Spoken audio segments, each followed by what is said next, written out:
Maayong gabi guys. Karon ako explain ang probation. What is probation? Probation is where the dependent after being convicted and sentenced is released, subjected to the condition given by the trial court and to the supervision of the probation officer. So ang pasabot to ni guys is kani daw si dependent after matag sistensya is ma-release imbes na mapreso. Pero na ay condition nga iyang i-follow nga gihatag sa trial court og dapat ma-under siya sa supervision sa supervision officer. So unsa may proseso nga giagihan ni dependent para mahimo siyang provisioner? Ato na explain ron. For example, kasi dependent is nahatagag sistensya nga 3 years. So kani si dependent is eligible for application of provision. After ni dependent mag-apply og provision, iyang sistensya is ma-suspended through bill. So kani daw bill is dapat kailangan ni dependent magbayad para ma-suspended iyang sistensya. Pero pag dili kaya ni dependent magbayad, pwede siya moagi sa recognizance. Nya kani recognizance is dapat ma-under si dependent sa isa ka responsable nga tao sa ilang lugar.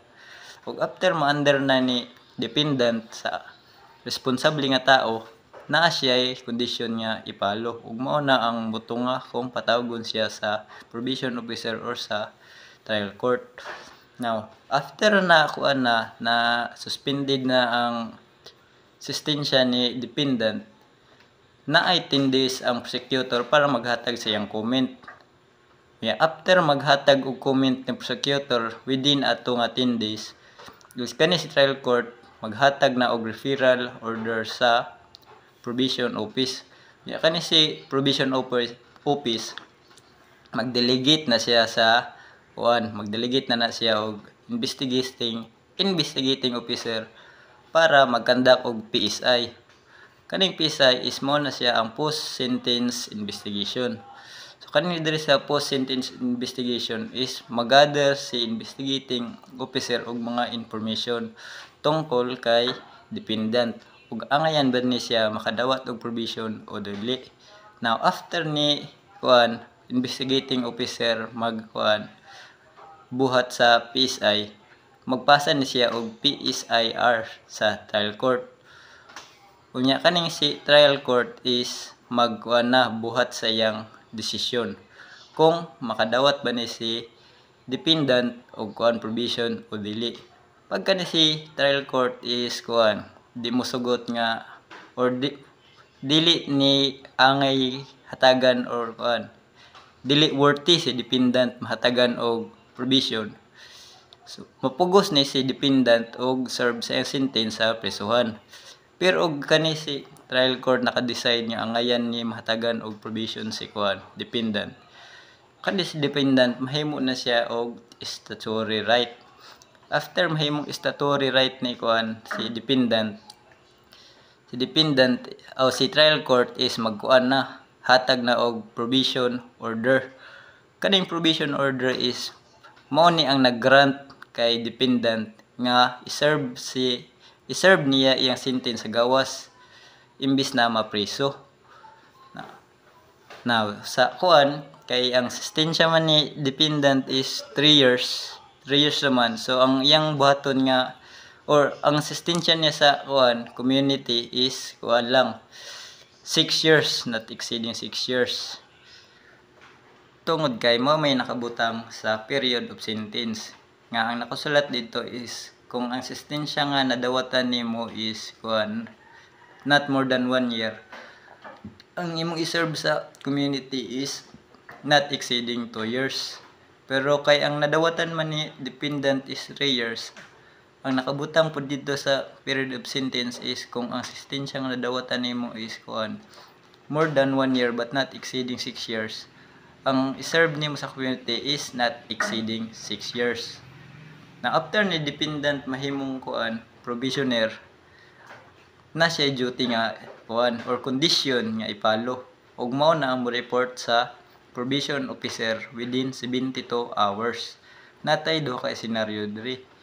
ug kani si dependent is ni-report sa probation officer within 72 hours ug wala ni-report sa probation officer within 72 hours. Now, dirita sa una sa ni-report si dependent sa probation officer. Pag humag-report ni kuan probationer or dependent kay kuan probation officer, kunya after mag-conduct ni kuan probation officer sa initial supervision, ang otro nga sunod nga mag-report si kuan dependent or probationer is kuan na once a month. Nya magpadayon na dayon, serve siya sa yang sentence sa kuan community. Nya diri sa kuan napunta sa wala na report si dependent or probationer kay kuan sa probation officer within 72 hours. Now after what ni report ni kuan dependent, kani si probation officer is mag-conduct na siya field inquiry kung unsay nahitabo kay kuan probationer or dependent.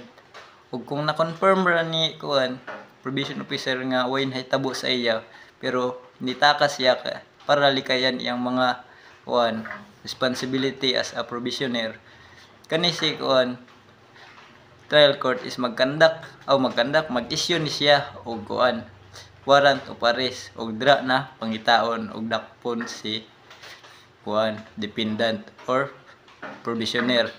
Unya guys, og kuan guys, og si dependent or probationer is iyang gitakasan ang kuan iyang duty as a probationer. Ang tawag na siya is absconding probationer.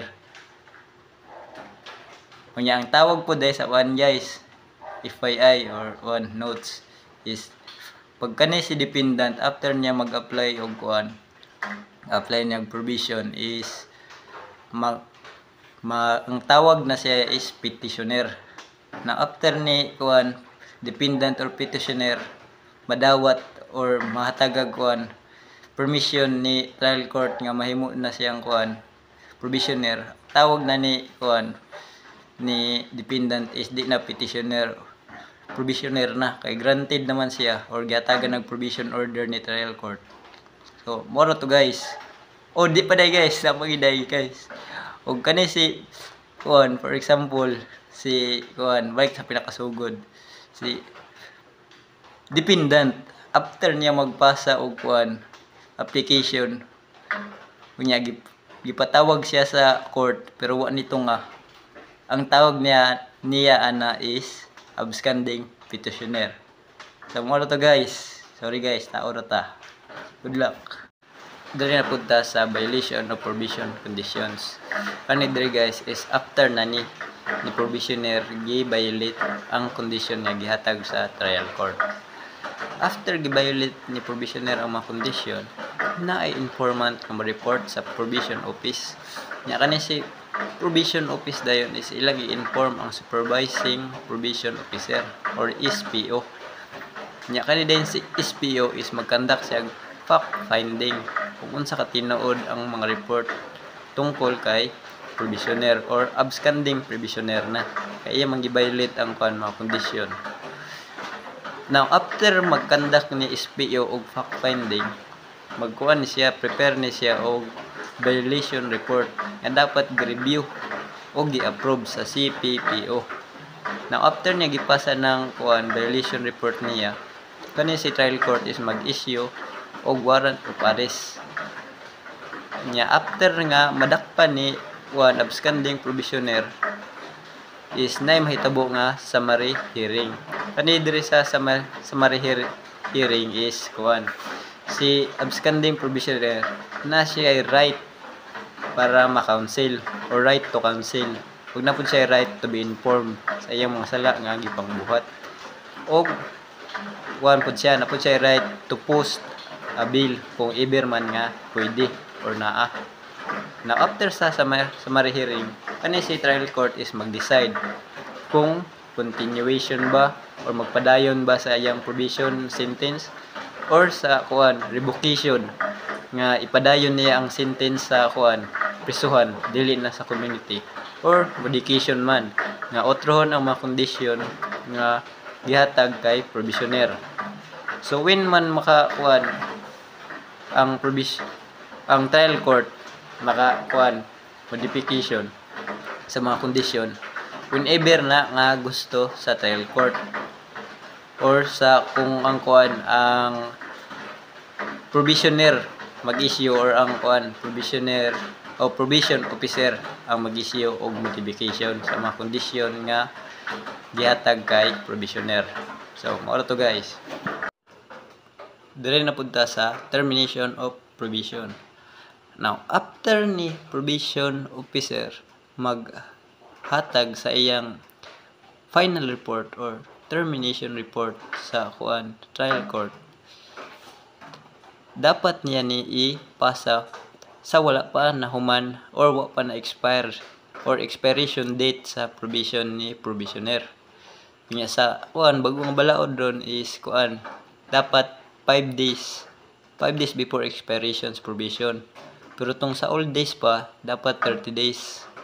Pero kay nyolo atong sundan ron, which is 5 days before expiration. Now, after dawat ni trial court ang report ni probation officer, ilan ning i-review. Kung after na ma-review ang report, kanis trial court is maghatag na og termination order.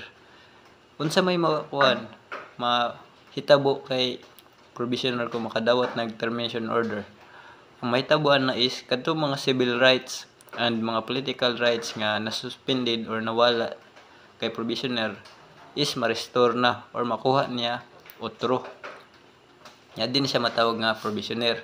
Nya kadtong sa provision office, ang mga i-close or ang mga files nga tungkol ato nga provisioner is i-close na.